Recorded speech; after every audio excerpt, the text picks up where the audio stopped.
Hello, U.S. government students. There is a lawnmower outside of my room, and it's probably loud. And I'm sorry if the audio's picked up, but hopefully this microphone works well. So, you've made it to lesson 1.2. We have two lessons this week. Lesson 1.1, lesson 1.2. 1.1 is a hobby horse. 1.2 is this. This is requiring that you look at a study called the Hidden Tribes Report. This study came out in 2018. I noticed a few years ago that things were becoming very contentious around political issues, more so than usual. I've taught this class for about 10 years. When I first started teaching this, we could discuss things, controversial issues that came up, like gay marriage, universal health care, those kind of things back in the early 2010s. And we would usually, people would push back, but I noticed around 2015-ish, things kind of shifted. And it became more difficult to have good civil discourse. And I've taken it as my mission to teach students how to have good civil discourse. So before we actually jump into that, we're going to read this Hidden Tribes study, which sort of gives you an overview of what's happening in our country around political discussion. This assignment itself is a discussion, and I want to remind you of the things from the hobby horse, that you're not attacking people. That's a big no-no. I know it's really easy on social media when you can't see their faces, although I guess it's easy in, today we can't see faces either because we're all wearing masks. But what I want you to do is read this study, read the intro for sure, and then just look through the rest of the study. I'm not asking you to read the whole thing, but I want you to skim through it and then zero in on certain chunks, maybe really close read, 3 to 5 pages or whatever, but kind of skim it and pick out 3 to 5, I keep saying 3 to 5, but 3 to 5 observations and share them in the discussions below, okay? Now, students will be able to reply to your discussion, and I want to encourage you also to pull out any additional material. That'd be terrific. Before we get started, I wanted to share with you a little survey that was taken. So in 1960, they had a survey, and they asked parents, who would you not want your child to marry? Okay? They asked them, would you be displeased if your child married blank? It was based off religion, race, politics, all different kinds of groups of people.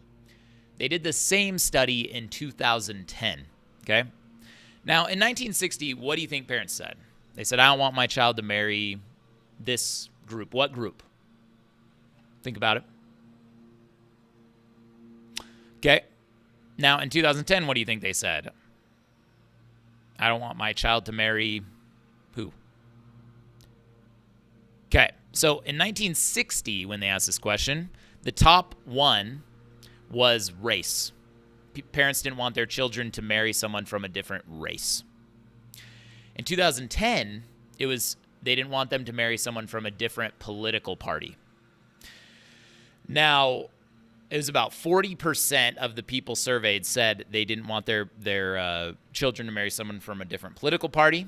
Republicans, it was about 50%, said they didn't want their children to marry a Democrat. Democrats said about 30% they didn't want their children to marry a Republican. And this was in 2010. This is before Donald Trump was elected president, right? Different world.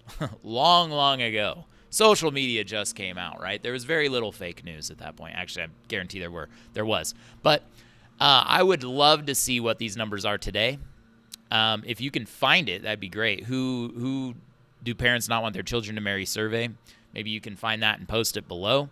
I'd be curious to see. I know that number's increased by 2020. In fact, I would like to see the racial one as well, because things have let's see, Black Lives Matter was 2013.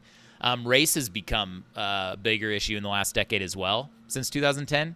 And I wonder what parents, how that affects how parents view things. I would be really interested to see that. So, yeah. So below, make sure to be kind to each other, but go ahead and push back on ideas and just share observations and ask questions.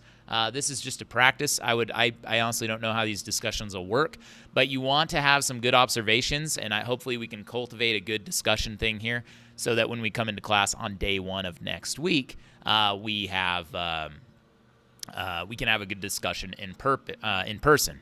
There's a couple questions, if you're totally lost as to what to post, I posted 5 questions like, what did you find interesting about this article? What causes political polarization? If you can answer those, if all of us collectively can answer those, that would be great. Anyway, good luck on this assignment. Let me know if you have questions. My email is daleaboutg@msd281.org, and the lawnmower just went away.